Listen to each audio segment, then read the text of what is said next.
Okay, let's begin.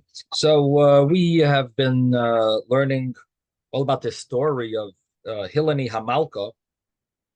Um, she was a queen who had a sukkah that was a very high ceiling, and this was problematic because our Mishnah says that according to the rabbis, high ceiling is not a kosher sukkah. And in fact, Rabbi Yehuda, who argues and he says it is a kosher sukkah, his proof is from this Malka, this queen. He says, you see from her that it's kosher. Otherwise, the rabbis would have said something.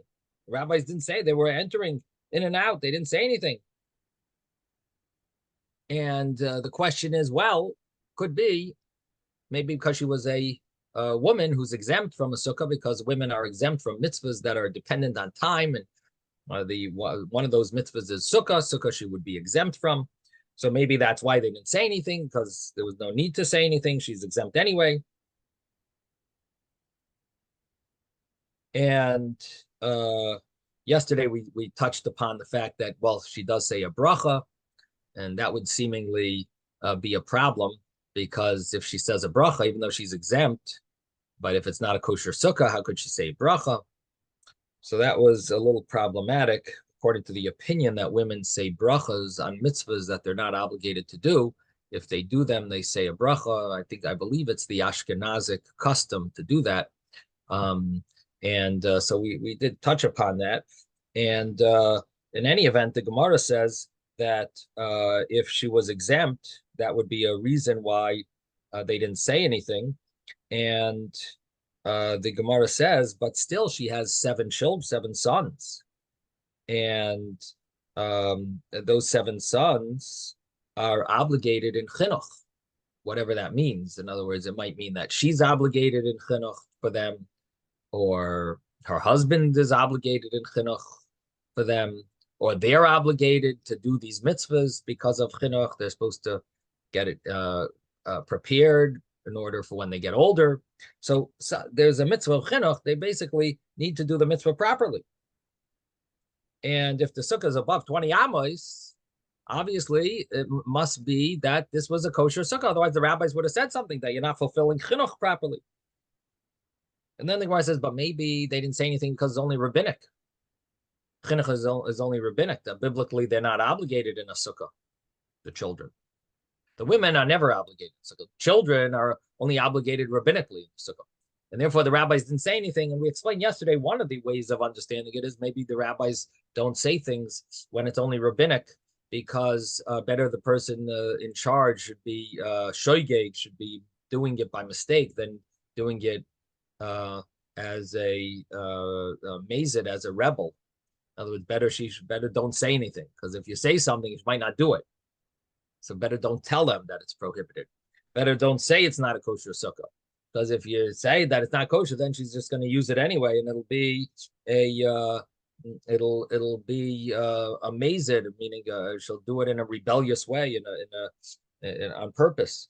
And the Gemara says maybe that's why the rabbis didn't say anything.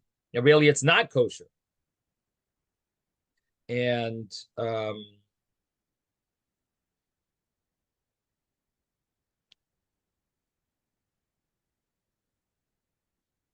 the Gemara says everything she did, she would do things according to the way the rabbis. No, I'm sorry. The rabbis didn't say anything. Now I'm confusing myself. She had seven sons, and the seven sons needed to do the mitzvah properly. So this is Rabbi Yehuda's proof that the sukkah must be kosher. She's exempt, but her sons are obligated. But maybe you'll tell me that the sons are also only obligated rabbinically, and maybe that's why the rabbis didn't say anything. No, everything she did was according to the rabbis, and she fulfilled all the commandments, all the rules of the rabbis. And therefore, obviously, this is a kosher sukkah. This is what Rabbi Yehuda is telling the rabbis, that this must be a kosher sukkah. Because even if she's exempt, her children aren't exempt. And even if the children are rabbinic, but she follows all the rabbinic laws. And so therefore, the sukkah must be a kosher sukkah.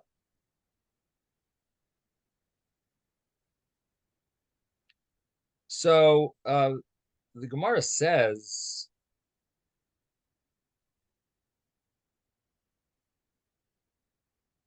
that we have to figure out what is the exact case of Hilani Hamalka's sukkah, of this woman's sukkah, because they have to be arguing on the turf of where their argument is, as we explained their argument, meaning we can't pick a case where our Gemara says, oh, they don't even argue about that case. We have to pick a case where there is an actual argument of Rabbi Yehuda and the rabbis, and that would be the case of this sukkah, and that's how you can prove who's right and who's wrong with this sukkah of Hilani Hamalka, because that's the case where they're supposed to be arguing about it. If that's a kosher sukkah, then it proves it's kosher. If that's not a kosher sukkah, it's not a kosher sukkah. But you have to argue on in a case where the opponent also is arguing in that specific case. What do I mean by this? So the Gemara says, let's say their sukkah was a sukkah that had walls all the way up to the top, and it was above 20 amas. So one of the opinions in our Gemara said that Rabbi Yehuda and the rabbis don't argue in that scenario, because the schach goes all the way up to the top. You'll see the walls. You'll naturally see the schach as well. Even though it's above 20 amas high, it's a kosher sukkah. Even according to the rabbis, it's kosher. Now, if that's the case of Hilani Hamalka's sukkah, then that would be a very bad proof from Rabbi Yehuda, because if he wants to prove his point, he's got to prove it in a case where the rabbis claim to argue with him, not in a case where the rabbis agree with him. He's got to prove his point on the case where the argument applies. You can't prove your point if you say this sukkah, you see, I'm right. If the other rabbis agree that you're right in this scenario, you have to pick a case where the rabbis argue with you. So the Gemara says, so maybe this case fits with that opinion, that it must be talking about that the walls don't go all the way up to the top. And then we could have a debate. Someone could say, Rabbi Yehuda has a proof from this sukkah. You see, the walls don't go all the way up to the top. And therefore, Rabbi Yehuda has a good proof. He claims, you see, that the sukkah is kosher, because the walls don't go all the way up to the top. So that's one way the Gemara wants to show that explanation, that qualification of our Mishnah fits with this brisa. But what about the other qualifications? The other qualification was that it has to be, the argument is only in a case where the sukkah is 4 by 4. What happens if the sukkah is a different size, bigger? The sukkah is bigger than 4 by 4. You could have tall schach. You could have, even the rabbis agree. So what we need to say is, according to that understanding, that Hilani Hamalka's sukkah, if Rabbi Yehuda wants to prove his point, he's got to prove his point on turf where the rabbis argue with him. He can't prove his point in a case where everyone agrees. So if everyone agrees that a sukkah is a big sukkah, it's more than dalet al dalet amas, more than 4 by 4 amas, if everyone agrees, in that case they could have tall sukkah. Rabbi Yehuda is not going to say, you see, Hilani Hamalka's sukkah is kosher because it's tall and it's still kosher. The rabbis didn't say it. You can't prove it from there, because this is talking about a very big sukkah. So according to that qualification, that opinion, you need to explain the case that it's talking about a very small sukkah. It's a sukkah that's dalet al dalet. And because of that, Rabbi Yehuda has a big proof. He says, you see, it's a dalet al dalet sukkah, and the rabbis say it's kosher. They didn't say anything. They didn't tell her off. Must be a kosher sukkah. So the problem the Gemara has with that is, you think a queen is going to live in such a small sukkah, dalet al dalet? I mean, she's got a whole entourage of helpers and aides and so on, and they're all coming in. She's going to be claustrophobic over there. How could you say they're all that she's going to she's got all these servants walking through and who knows what? So how could it be that she's in a dalet al dalet sukkah, 4 by 4 sukkah, or 4 by 4 amas sukkah? How could that be?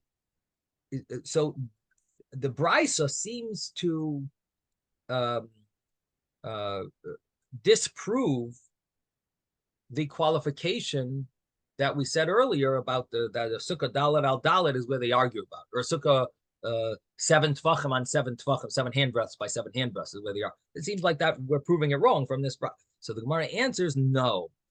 The Gemara answered that it really is a big sukkah, but even though it's a big sukkah, it was divided up into small rooms.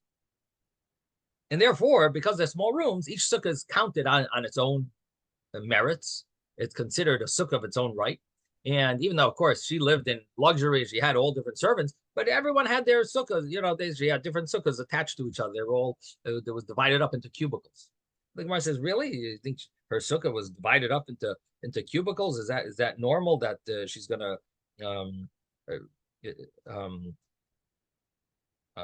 have a sukkah that's like no big area? It's going to be small little cubicles. The Gemara answers no. It happened to have some cubicles, but of course she had a very big sukkah, and she also had a cubicle area in the sukkah. And because of that, the Gemara explains that would be how we could explain the earlier qualification in the Gemara to fit with this brisa, and it doesn't get disproven from the brisa. How does it fit?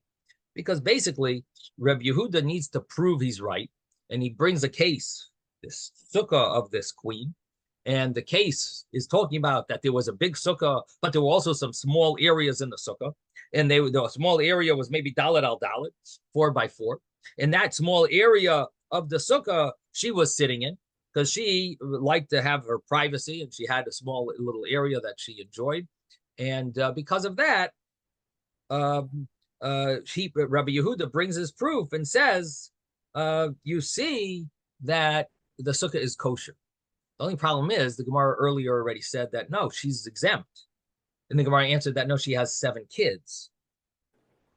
So the Gemara explains, yeah, Rabbi Yehuda must have understood the story one way, and the rabbis understood the story a little differently.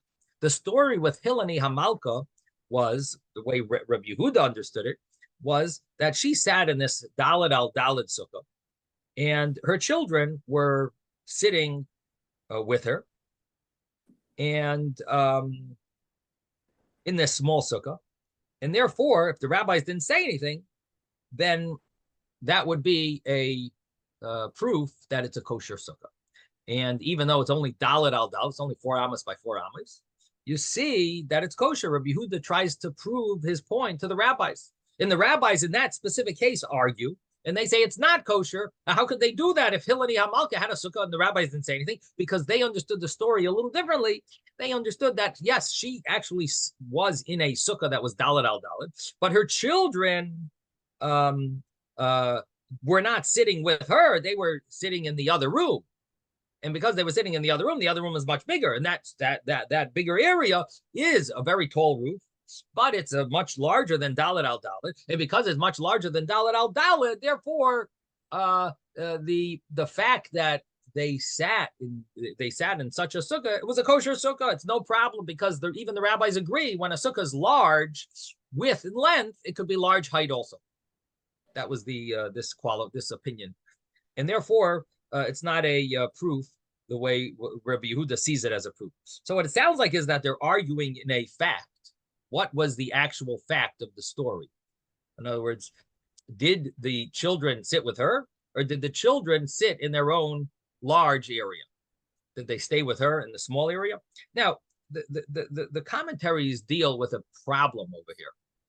Problem over here is, what about the other opinion? There was another qualification opinion.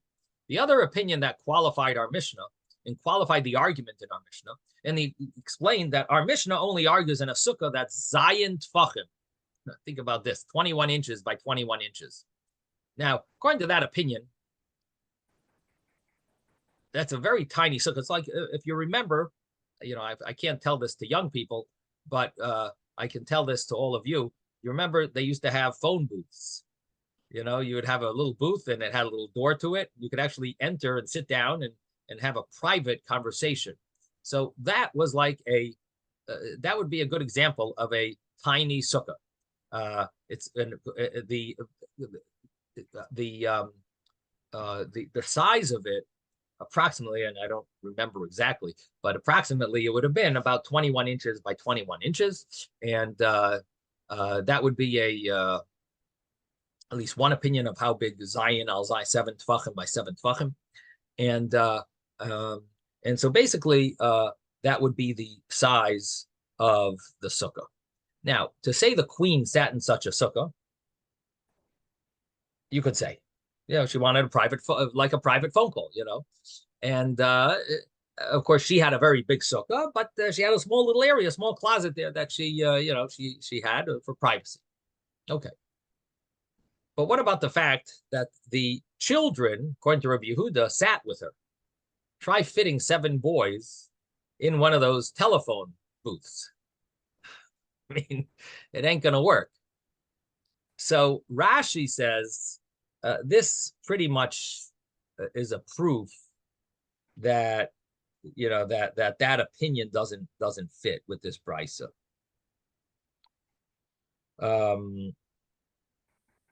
You can't really say that.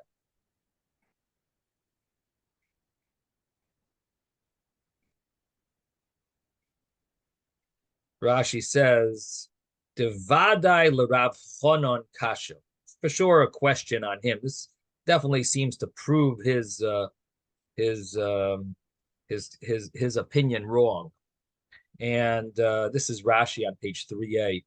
Rashi says, this is in the second interpretation of Rashi. Rashi starts off trying to explain it, and then he says, no. He says it can't fit with his view. This fits the view of Rav Huna, and that's the main one, that because the Shia Roisha Rubai and Shulchanoi is only 7 tefachim, and it's impossible for the 7 sons to sit in in 7 tefachim in this 21-inch sukkah. So basically, Rashi is saying it can't fit with that brisa. It sounds like that brisa is wrong. Interestingly, Tosfos, again, just like before, Tosfos tried to give a little interpretation to that opinion, and he gave a little reasoning about if it's that size, it's considered like a chicken coop, if you remember when we mentioned that. So he added some insight into that opinion. Tosfos over here has an interesting way of looking at it, at least one way of learning Tosfos. It's very complicated how to learn this Tosfos. Commentaries debate about it, but one of the ways of learning it is that how is the 7 the opinion that says that our Mishnah is talking about an argument of the rabbis versus Rabbi Yehuda only in a case where the sukkah is very tall, 20 amos tall, but in a case where the sukkah is 7 by 7. But if it's bigger, then everyone would agree that it's kosher. What does bigger mean? Bigger than 7 by 7. What would that be? Would that be 8 by 8? Or would that be 7 by 9? Would 7 by 9 also be bigger? Now, again, we're talking about 7 handbreadths by 7 handbreadths. That's the minimum size. That's where the argument is in a case of 7 by 7. But if it's bigger than that, then everyone agrees that it's a kosher sukkah. Even though it's tall, it's over 20 amos. Everyone agrees. What does bigger than that mean? What is bigger than 7? Let's pick in English. 21 inches by 21 inches. Bigger than 21 inches by 21 inches. What would bigger be? Would it be 25 inches by 21 inches? Or would it be 25 by 25? Do both sides have to be bigger? Or does one side alone have to be bigger? So Tosfos wants to say over here that you could actually fit our Gemara with this interpretation of the Gemara and say that the argument of Rabbi Yehuda and the rabbis applies if both sides are not bigger. If just one side is bigger, then they still argue. You need both sides to be bigger in order for the rabbis to agree that the sukkah is kosher. So what is the how would you explain this case of Helene Hamalka's sukkah, according to this understanding of Taisvis, well, the case would be, it would be a sukkah that the width of it is 21 inches, but the length of it has room for 10 kids. And therefore, Reb Yehuda says, you see, it's a kosher sukkah because all of the kids are sitting in this, 21 inch by 200 inches.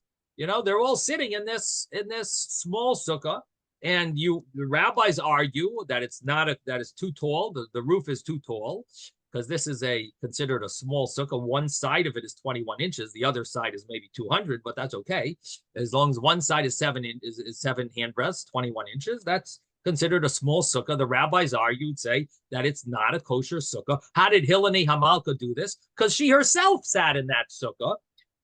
Her children sat in the big sukkah that was right next to it, and part of it even was different walls, but it was part of that it was attached to it. So the rabbis say the children sat in the attachment, and Rabbi Yehuda says no. The case is talking about that the children sat with her in that it wasn't a telephone booth anymore because only one side was the size of a telephone booth.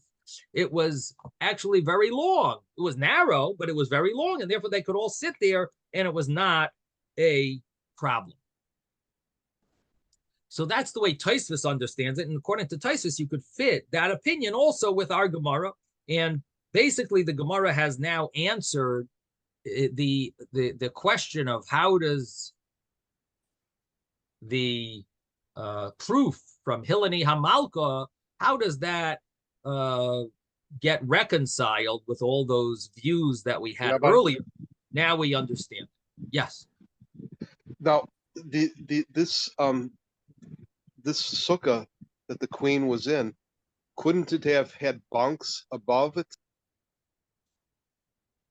So it could have, especially because it was nice and tall, except for the fact they could have crawled up like a ladder, something that resembles like a ladder or something, where they could be on top.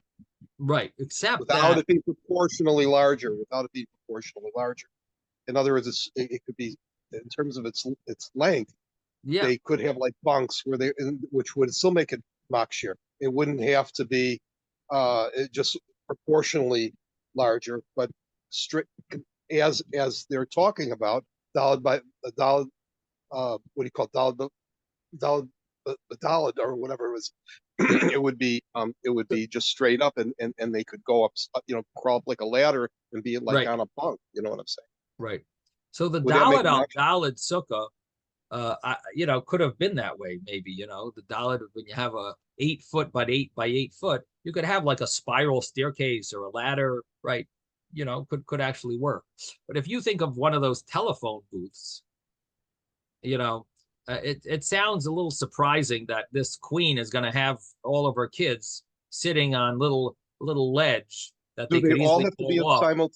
Do they all have to be in simultaneously, or could they come in individually? That's what Rabbi Yehuda seems to think, that they were all there.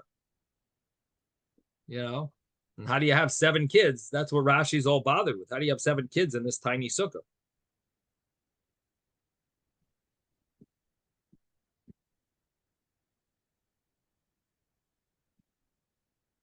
The Rashi initially wants to say that when you have one of these sukkahs that are 21 inches by 21 inches, so how does it work? So your feet maybe are out the door, your head and you're leaning, so you're sort of leaning. Most of your body is in this little thing, and there's a little ledge similar to what you have the telephone. If you remember those AT&T telephones or whatever, the Bell South, I guess, telephones, or however you had those payphones. The payphone was like the table, and you sat in this booth. So Taisa says that, Rashi initially wanted to say that, what happened? They would take that little table out, which is basically the size of the telephone, I guess, and remove that. And therefore, the children would sit in the place of where of where the telephone was, and um, uh, um, and they didn't sit and they didn't sit with their leaning in that scenario. According to Rabbi Yehuda, they probably sat straight. They were all standing, or they weren't leaning. And but then Rashi says, how could you answer that? I mean, how could they fit like that? So he basically ends off that for sure this doesn't fit with that opinion, and that's the way. But Taisus wants to say that you could fit it because you could say that it's long, it's just not wide, and therefore they could all fit inside this area, and it could be that that's how she had it. The only problem, the real question on this Gemara is that we normally don't like to say that they're arguing in a metzius, in a fact. In other words, here's a story, and the story says that there was basically a queen that had children. They needed a kosher sukkah, and there was a big sukkah and a small sukkah attached to it. And the question is, did they all sit in the small sukkah, or did they sit in the big sukkah? And that was that's really the question of what's going on. But the problem is, it seems like it's an argument in facts. They or maybe no one really knew, so then they're assuming things. Maybe you could explain it that way, that no one was 100% sure. This is how they understood the story, and this is how they understood the story, and therefore, it's not like they're arguing what the facts were. They're sort of relying on how they overheard the story. So Rabbi, maybe that's a way of explaining it. Yes, David. I just looked. The dimensions of a standard phone booth is 32 inches by 32 inches. Oh, thank you. Yes, Mordechai.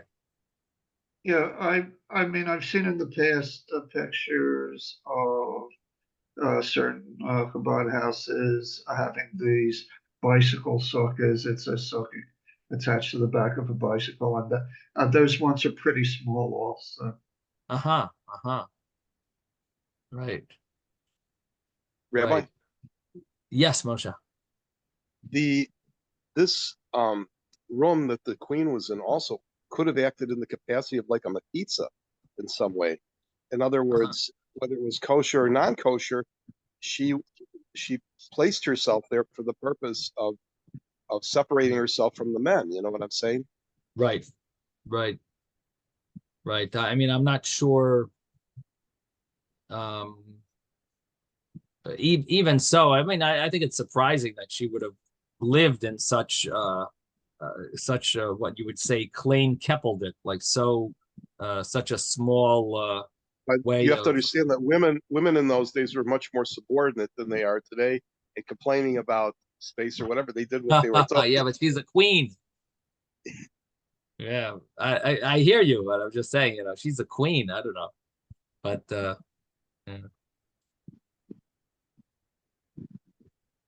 Anyway, I hear what you're saying, Moshe. It sounds good, but all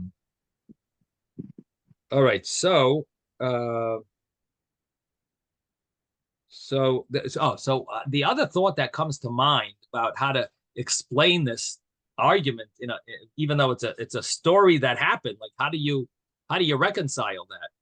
And so just the thought that comes to mind is they probably hung out with her a little in this booth, and they hung out with a lot outside of the booth.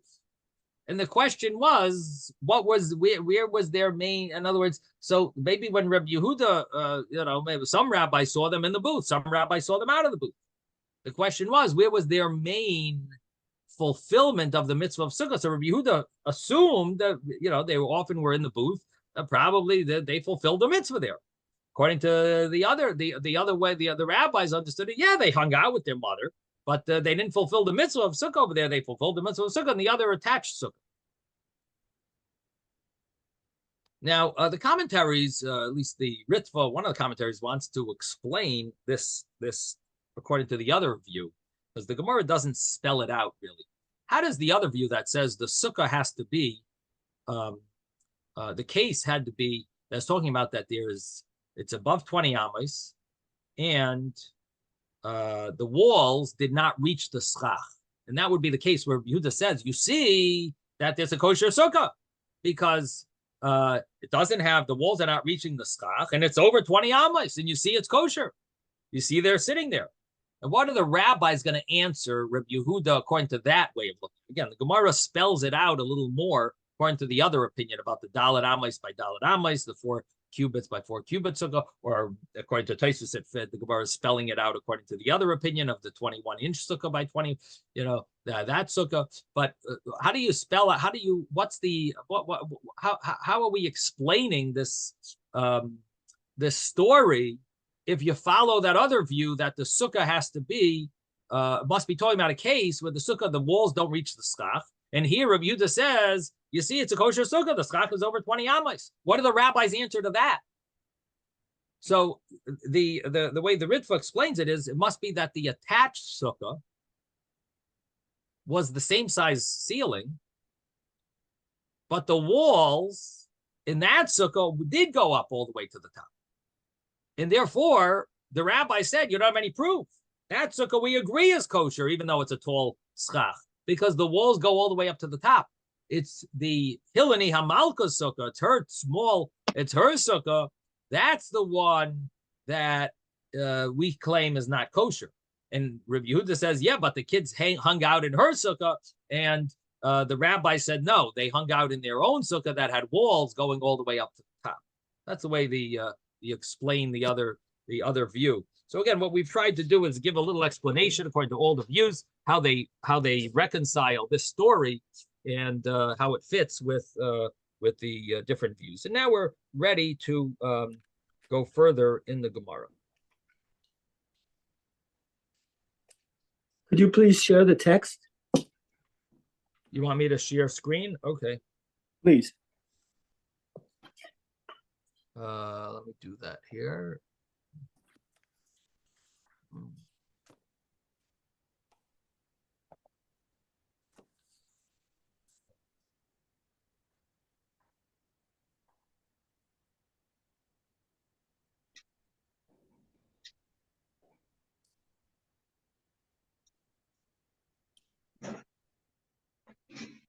Okay. I think it's going to be shared. See? Okay, is this good? You want me to make it bigger? Try to make it a little bigger. Can you hear me? It's not working. Why isn't it working? No, it's fine. You're fine. It's working. Yes, we hear Okay. you. We see it. Yes. Okay. It's good. So we are holding on page 3a, and we're up to this statement of Rav Shmuel bar Yitzchok. Amar Rav Shmuel bar Yitzchok. So Rav Shmuel bar Yitzchok says,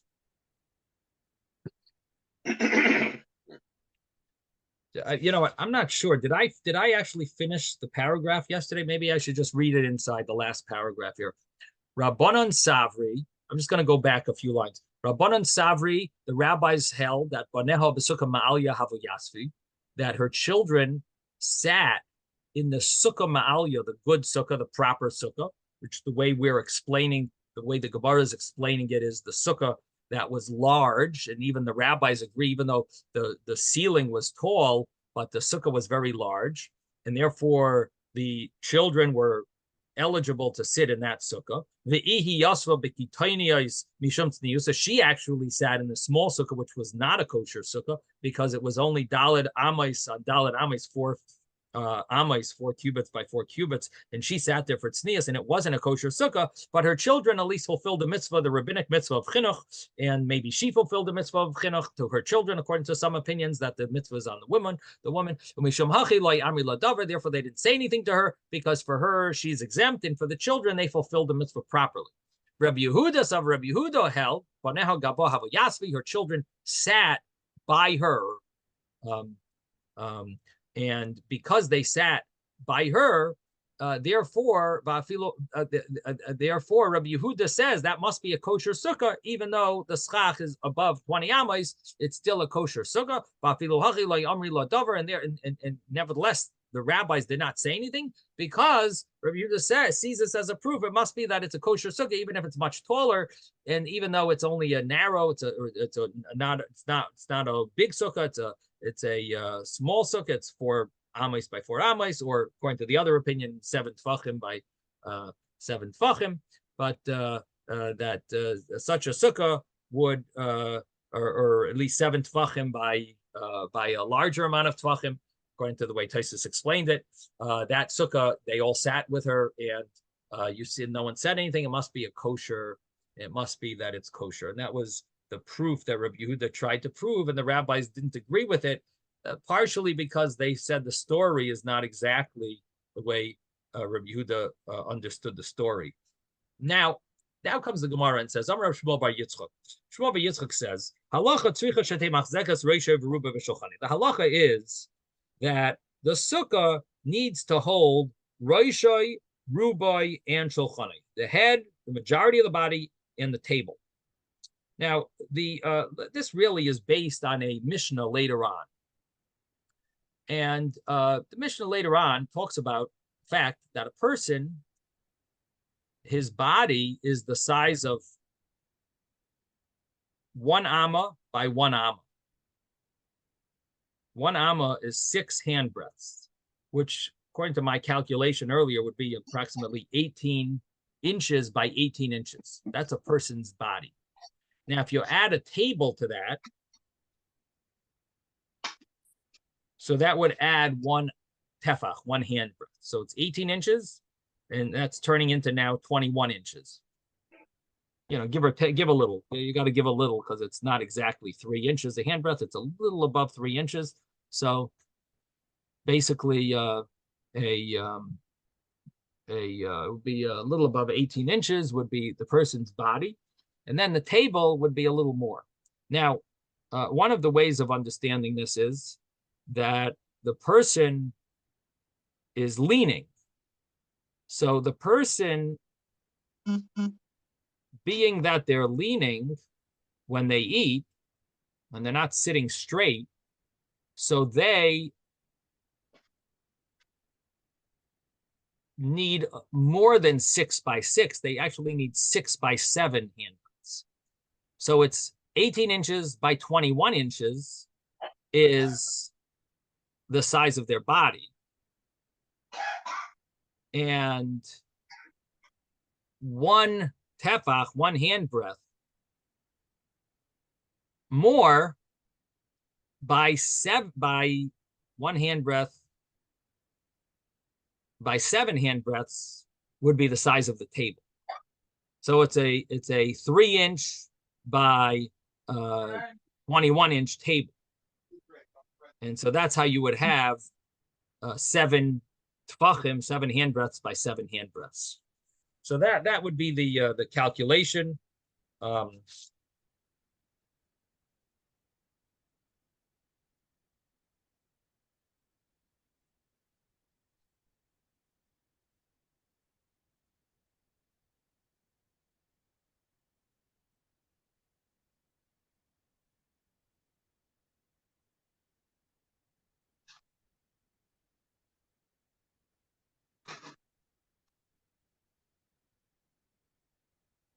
The question would really be, what about nowadays? Nowadays, we don't sit leaning. So maybe our sukkah could be a little smaller. In other words, when they sat leaning, then they needed it to be 6 handbreadths by 7 handbreadths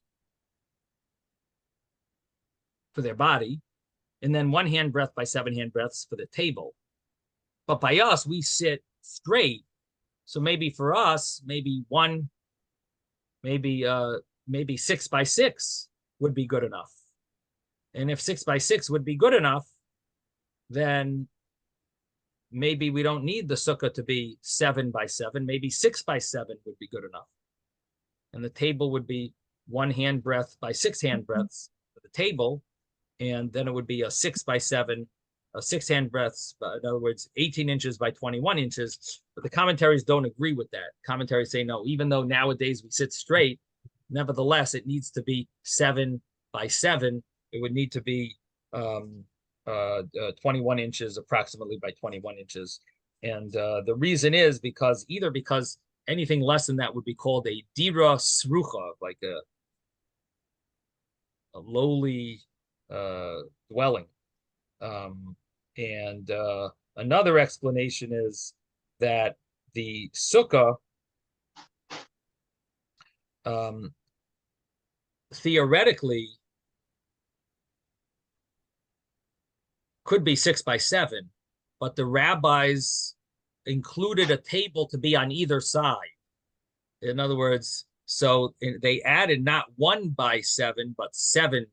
But I'm sorry, they added a tefach on both the width and the length. So in other words, really 6 by 7 would be good enough for a table. Really, it should have been 6 by 6. Plus a table should have been 6 by 7. But instead of doing 6 by 7, they said 7 by 7. Yes, Ezra. Yeah, but the way it's written here, it says ve'ubo. It doesn't mean that his entire body is in it. Only the majority of his body. So the way I understood it has always been that he's doing just as you would during Pesach. You sit as if you were on a divan, just as kings used to do. So if Rubo is the majority of his body, okay, I can see the 6 hand breadths. That's the width of his body, and the depth of his body is maybe 2 or 3 hand breadths. Okay, so if he's sitting like that, it's the 3 hand breadths is the width, plus you have the table that's sitting next to him, and that's enough to get into the 4 by 4. As far as the length is concerned, the majority of his body, okay, so if he puts in, I don't know, from your belt to your head, I don't know, maybe that's 7 or 8 hand breadths. That's deep enough in the 4 by 4 to be able to do what they're saying here in the Gemara. So now you're jumping to 4 by 4. You're talking about 4 amos by 4 amos. What do you mean by your 4 by 4? Well, if you're talking about, are you talking about you're saying that the smallest size is 7 hand breadths? Correct. In other words, we're 7 by 7. 7 by 7. Yeah. Okay, so we're not following that 4 by 4 view. We're jumping now to a minimum sukkah. Again, before I should clarify this. Let me just mention one thing.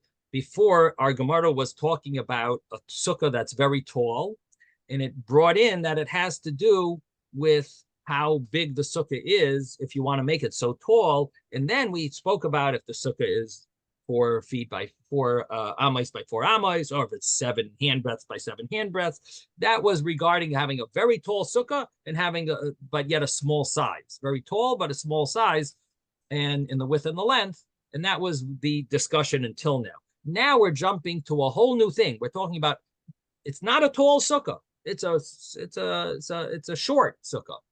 And now we're talking about what's the minimum. And here we're discussing the 7 by 7. And here the 7 by 7 rule works. There, we had a discussion. It might not work over there when we wanted to talk about a tall sukkah, a very tall sukkah. Here we're talking about a small, we're talking about a short sukkah.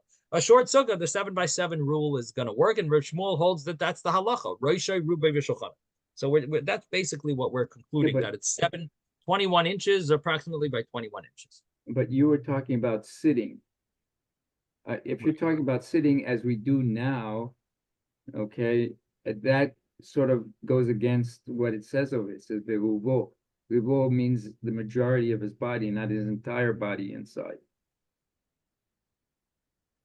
So it seems to me that like his legs are going to be stuck out of the sukkah. Yes, that's true. That's the way they did. I think that's the way they did it in the tenements. You know, they used to stick a small sukkah on the fire escape, and just put in a majority of their body. But then Right. they didn't make the entire body because it just didn't fit. Right. So you were trying to calculate it, and Yeah, so you I'm were saying, starting with this. Yeah. if he's lying on his side, which is normally what you do to be able to eat the food, whatever. So the width, the depth of your body is maybe about 3 handbreadths. The table is another 3 handbreadths. That's 6 handbreadths, and you have 1 handbreadth of play in order to be able to move your hands and put the food on the table and be able to eat, etc. So there's the seven in one direction. And Right. the other direction is that, yeah, okay, so you're not lying exactly down on it, you're sort of at an angle, but even so, that gets your head and the majority of your body up to maybe your belt, and you're inside, you're inside that 7 by 7, and it's doable. Right. Right. Okay. Okay. Yeah. I mean, I don't know if the commentaries explain it exactly as you did, but the problem is it's a little vague because I don't really understand how they enjoyed sitting and eating like that and that type of a, lying position. On Pesach, I do it because that's the halacha. But truthfully, I don't know. Are you very comfortable eating like that? I mean, to me, it's not the most comfortable way of eating. Because we don't do it the right way. We're sitting on a chair and we're told to lean to the left. Okay, so it's uncomfortable. And the way they had it done is they had a divan, which was sort of a low sofa, in which they lay on their side, basically prop themselves up with one of their arms, and they were able to, or there were pillows that propped them up, and they were able to eat in that particular manner. It's not the problem. We're not doing it the way they do it. They did. They do it to meet the requirement that you have to lean to the left. Right. Anyway, in any event, yeah, maybe something along those lines is and as I was explaining that officially the body is six handbreadths by 6 handbreadths, and then the table would be the extra handbreadth, and so ultimately it's 7 by 7. So now the Gemara says, from Shmuel by Yitzchok says, halacha tzricha shetei machzekes has to hold roishoi veruboi v'shulchanoi. Your head, majority of your body, and your table. Amalei Reb Abba. So Reb Abba said to Reb Shmuel Bar Yitzchok, "Come on, who does this go like? Beis Shammai? Does this go like Beis Shammai?" In other words, the Mishnah mentions the Beis Shammai, Beis Hillel. Now, all of you know that we always follow Beis Hillel, almost always. So, yeah, Reb Shmuel Bar Yitzchok, you're telling me here we follow Beis Shammai because Beis Hillel holds Roishai Verubai in that Mishnah. Beis Hillel holds the head and the majority of your body, and which basically is 6 tvachim. And according to Beis Hillel, and you're saying you need Rosh Ruba Shulchanai 7 tvachim. Sounds like it's following Beis Shammai. Amar Le Ela, come on. So he says back to him, so who else? In other words, that's the halacha. That is who the halacha follows. And then there's an Ika da Amri. Some word this a little differently. Some say it as follows. Amar Reb Abba. Reb Abba says to Reb Shmuel Bar Yitzchok, da Amar Lach Mani. Who said this? The Amar Lach. He who said this to you. Mani, who is this? Amar Le Beis Shammai. This is Beis Shammai v'loy tazos mina, and don't turn from it. This is who the halacha follows. And so that's the two wordings of this statement. But basically, what the Gemara is innovating, I guess, to us, it was telling us something that we wouldn't expect, is that guess what who the halacha follows? It follows Beis Shammai in this area. And so this is one of the unique cases where we follow Beis Shammai. Now, the Gemara is going to delve into the source of this. is the real argument of the Mishnah that talks about Beis Shammai, Beis Hillel. Is that Mishnah definitely talking about a small sukkah, or is it talking about a big sukkah where your table is in your house? In other words, the Gemara right now, the way the Gemara said it was, who are you following, Beis Shammai? That makes it sound like Beis Shammai and Beis Hillel were talking about a small sukkah, the smallest sukkah that's kosher. Beis Shammai says the smallest sukkah that's kosher has to hold your table. Beis Hillel says, no, it doesn't have to hold your table. It has to hold your body in majority. That's one way of explaining it. But there might be another way of explaining the debate between Beis Shammai and Beis Hillel. Basically, there's some debate with Beis Shammai and Beis Hillel where Beis Hillel leaves out the table and Beis Shammai includes the table.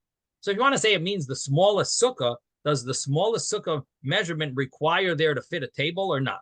That's one way. But the other way of learning it is maybe it's talking about even a big sukkah, but your table is in your house and it's not in the sukkah. And you're sitting right at the edge. And maybe you're going to eat and your food will be on the table.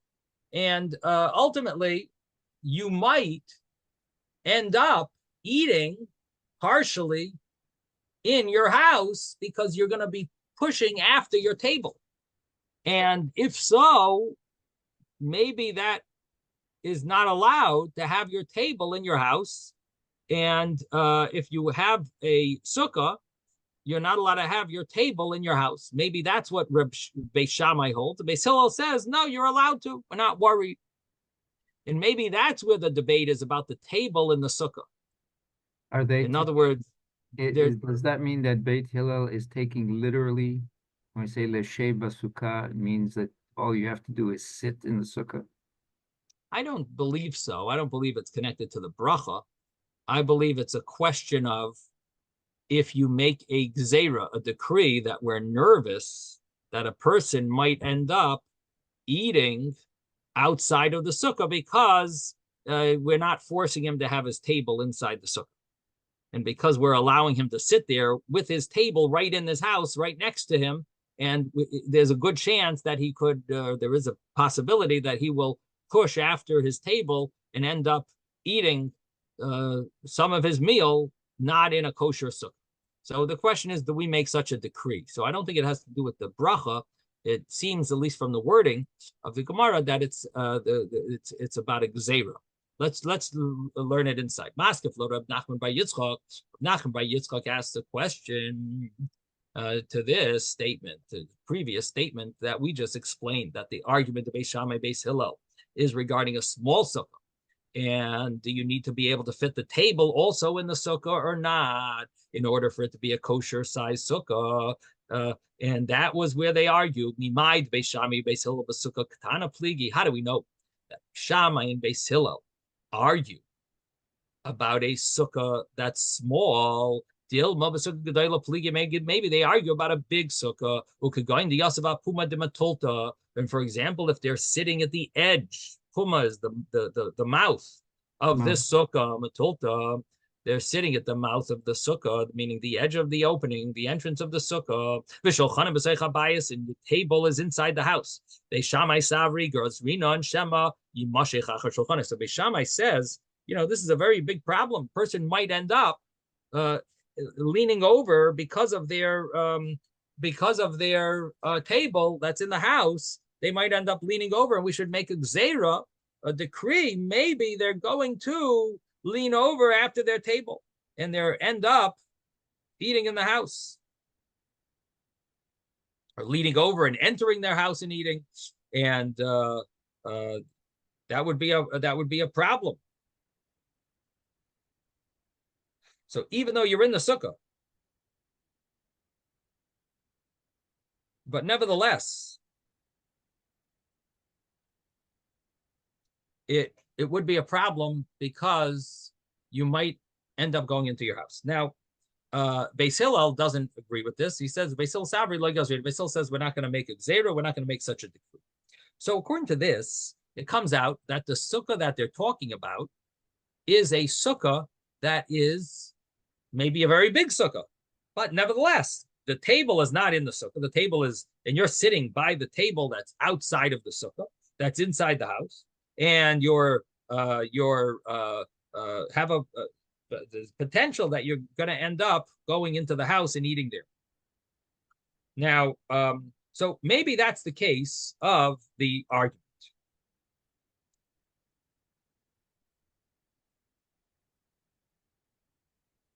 So the Gemara says the Dekanami, and it's also meduyak like this. The grammar fits this as well, because diktani, because it teaches Misha hayaroishev sukkah. If a person's head and majority of his body were in a sukkah, and the table was in the house, Beis Shammai paislin, Beis Hillel machshir. Beis Shammai says it's puzzle. Beis Hillel says it's kosher. So this is the case. The majority of his body, his head, is in the sukkah, but his table is in the house. And here we have an argument of Beis Shammai, Beis Hillel. V'im Isa, and if you want to say that the case we're talking about is a case where the sukkah is a very small sukkah, and that's where they're arguing about. That's where they're arguing.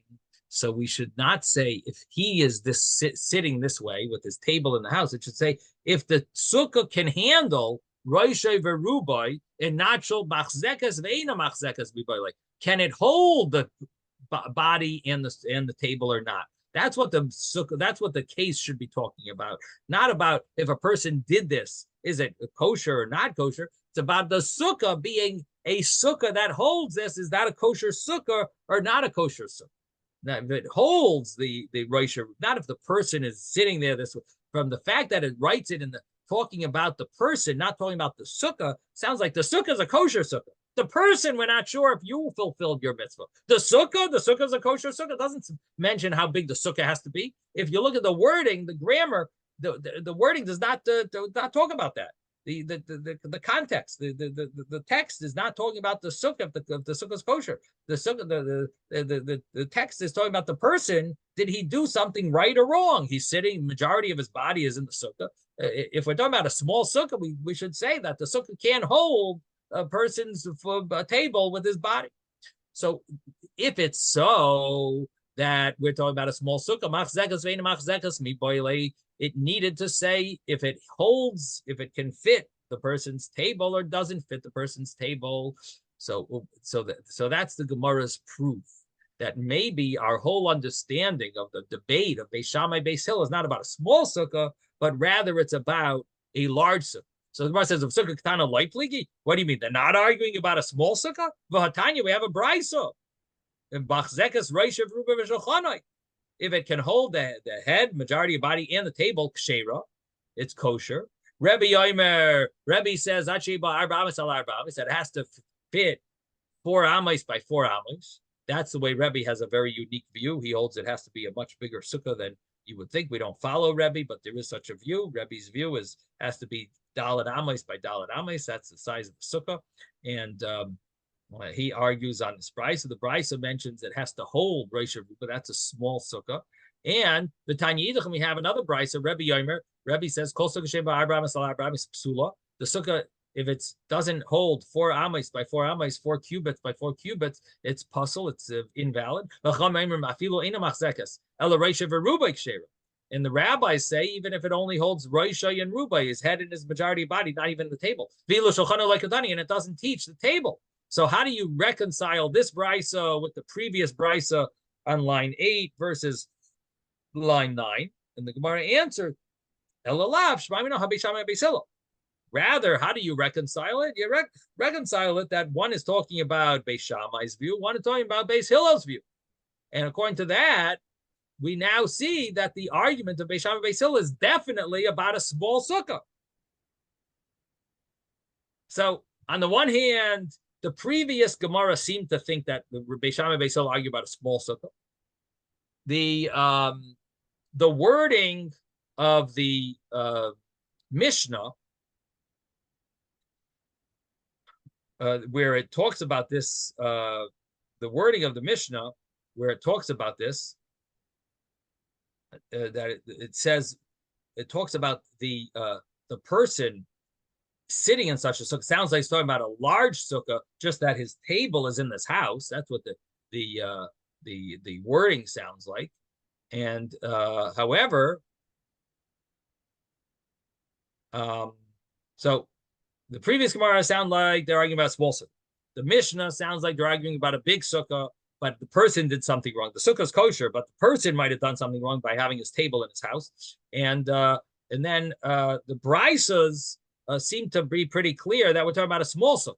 So we've got a real contradiction over here between the Mishnah and the way the Brisas understood it, the way the previous Gemara understood it. So the Gemara answers that Amar Mar Zutra Bas Nisan. And there's one more point before we get to the answer. Amar Mar Zutra Bas Nisan Ami Deka. The Mishnah is also implies this. It's meduyak like this. The grammar seems to prove it. Midiktani, it proves that it's talking about a small sukkah. Why? Because it says in the Mishnah teaches Beis Shammai Poislin. Beis Shammai says the sukkah is puzzle. Beis Hillel machshirin. And Beis Hillel says the sukkah is kosher. Vim Isa, and if it's so that you were questioning if the person did a good job in eating in the sukkah, and not about if the sukkah is kosher, because the sukkah is for sure kosher, it's a big sukkah. Problem is about the person. Then it should not say if it's puzzle or kosher. It shouldn't say if it's valid or invalid. It should say Beis Shammai lo yatsa, did the person fulfill his obligation or didn't? Beis Shammai says lo yatsa, he didn't fulfill his obligation. Beis Hillel says yatsa mi boile. It should have said. It should have said if you fulfill. So again, if we're talking about a small sukkah,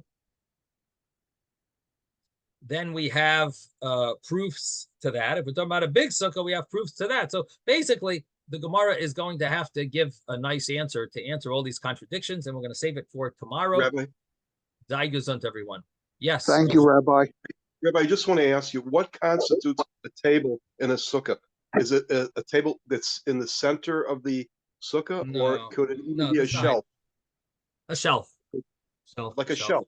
So if it's a shelf, that's a piece of wood that's put, the person could stand in the sukkah and in fact reach up and take his food from above, meaning that he could fit within the sukkah. It doesn't have to be within. Take up space. That's what I'm saying. You know, it doesn't have to take up space from him, right? You're big into these bunk beds, I see. Interesting. Yeah, I have to think about it. All right, good point, Moshe. Good point. All right, Zaygesund, everyone. Have a good day.